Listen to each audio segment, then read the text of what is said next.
Subito un piano industriale per permettere al personale del Mercatone 1 di continuare a lavorare. Il segretario generale della CGIL, Maurizio Landini, ad Ancona, parla del fallimento della catena italiana della grande distribuzione specializzata in arredamento. Nelle Marche hanno chiuso i punti vendita di Monzano, Pesaro e Civitanova Marche e sono rimasti senza lavoro oltre 100 dipendenti.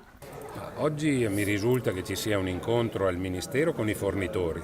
e quindi si tratta di capire lì cosa chiederà il governo e cosa vogliono fare anche i fornitori. Oggi siamo anche in attesa di un pronunciamento del Tribunale di Bologna, perché l'incontro che abbiamo fatto nei giorni scorsi con il governo è emersa la richiesta di uscire dal fallimento e di tornare all'amministrazione straordinaria, perché questo vuol dire poter dare la cassa integrazione intanto ai lavoratori e avere un sostegno di reddito e prendere il tempo necessario per verificare la possibilità che ci siano altre offerte ed altre soluzioni industriali, e in questo c'è anche un ruolo che il governo deve giocare, perché pure lui è stato preso un po' in giro. Nell'incontro pubblico prima dell'inaugurazione della nuova sede urbana della CGIL alle Palombare, Landini ha parlato anche del risultato delle elezioni europee, di pensioni, precariato, flat tax e dello sblocca cantieri. Cantieri che nelle zone terremotate marchigiane fanno fatica a partire. Mi pare che lì ci sia un problema in più che riguarda anche il ruolo del commissario, perché i sindaci lì stanno lamentando il fatto che non si sta discutendo e che ci sono rallentamenti che non c'entrano